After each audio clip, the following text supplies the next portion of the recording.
Assalamualaikum warahmatullahi wabarakatuh.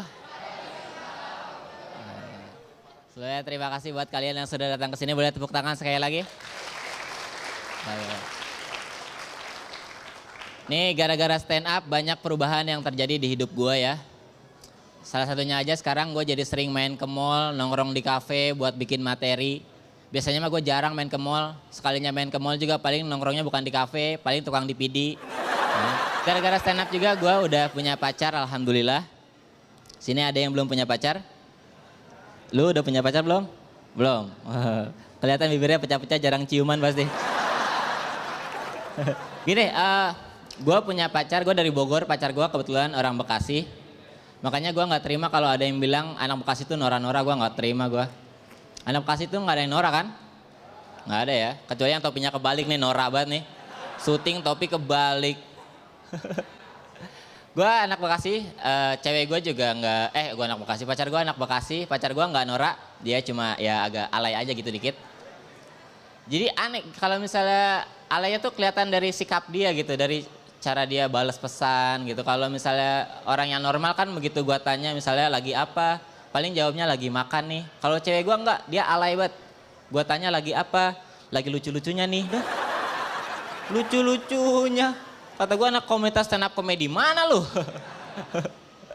Terus gua juga pernah gitu ngajak pacar gua makan di kafe gitu, di mall gitu. Sebagai cowok yang baik kan gue nanya dulu ya, gue bilang yang kamu makan gak? Mau. Terus gue tanya, kamu doyan pizza gak? Dia ngerasa tersinggung. Katanya, aku doyan lah, jangan mentang-mentang aku anak Bekasi kamu pikir aku gak doyan. Aku sering kali makan pizza. Ya udah gue ajak makan pizza, gue pesen pizzanya datang dia komentar, yang kok di pizzanya gak ada ketan hitam, itu martabak anjir.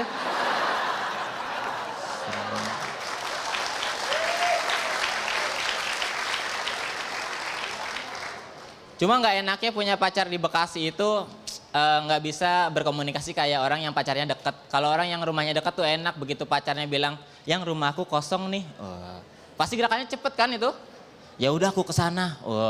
Kalau gue pacar gue di Bekasi, rumah gue di Bogor. Pacar gue bilang, yang rumahku kosong nih. Ya udah jual aja lah. Ntar pindah dekat rumah aku. Gak enak kan. Awal-awal tahun ini tuh banyak orang yang pengen bikin resolusi. Kalau gue sih resolusinya standar aja, gue pengen sehat. Karena bagi gue sehat itu susah. Kalau sakit mah gampang, kita tinggal keluar rumah hujan-hujanan sakit. Ya kan? Kita keluar rumah panas-panasan sakit. Bahkan kita di rumah aja nih gak ngapa-ngapain itu bisa sakit. Kayak gue waktu pas jadi pengangguran, itu di rumah aja gak ngapa-ngapain. Akhirnya gue sakit. Sakit hati dengar omongan tetangga. Kan tahu sendiri ya, tetangga kalau udah ngomong apalagi ibu-ibu, apalagi apa aja diomongin gitu. Tuh lihat si Ridwan udah lulus bukannya kerja malah di rumah mulu. Tuh lihat si Ridwan udah lulus bukannya kerja malah nyusahin orang tua mulu. Sakit hati gue. Sampai sekarang akhirnya gue jadi stand up komedian, gue masih suka diomongin coba. Tuh lihat si Ridwan sekarang jadi stand up komedian, tiap manggung kerjaannya ngomongin kita mulu. Serba salah. Serba salah gitu. Dan masalahnya gue gak bisa ngelarang orang buat gak ngomongin gue. Yang bisa gue lakuin tuh cuman berbuat baik supaya orang kalau ngomongin gue ngomongin yang baik-baiknya aja.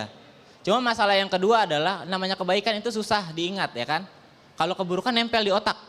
Kayak misalnya ada orang kecelakaan, kita tolongin. Besokannya belum tentu orang itu ingat sama kita kan. Tapi situasinya kalau dibalik, misalnya kita yang ketabrak sama orang. Muka orang yang nabrak kita pasti kita ingat kan. Jangankan mukanya, plat nomornya kita hafal.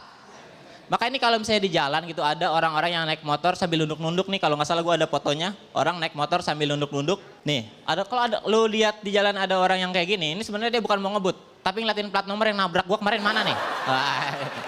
Tabrak balik gitu. Terus apalagi ya, kalau ada yang kayak gini suka ngeselin, yang lebih ngeselin lagi kalau di jalan raya tuh gue sama ibu-ibu yang suka bawa motor gitu. Entah kenapa kalau lihat ibu-ibu lagi bawa motor tuh pilihannya cuma dua, kalau nggak marahin ngomentarin. Soalnya ibu-ibu tuh kalau lagi bawa motor ya pergerakannya agak susah diprediksi gitu. Kayak kecoa terbang. Tiba-tiba ke kanan, tiba-tiba ke kiri, tiba-tiba terbang, udah terbang kencing lagi. Ini kalau ketemu yang gini jangan diomelin nih, semprot aja. Tadi juga mati. Apalagi kalau misalnya ibu-ibunya PMS, pasti nyebelin banget kan ya. Yang namanya cewek tuh kalau lagi PMS tuh kadang emosinya suka susah dikendaliin. Gampang marah. Kayak cewek gue tuh kalau lagi PMS dikit-dikit marah. Telat ngabarin, marah. Telat jemput, marah. Bahkan gue pernah nggak telat ngejemput tetap dimarahin. Kata gue kenapa masih marah, yang kan aku nggak telat jemput. Kata dia, ya aku marah lah orang yang kamu jemput cewek lain. Ya udah sini peluk. Pasti peluk, gue nanya rumah masih kosong nggak? Terima kasih gue Ridwan. Selamat malam.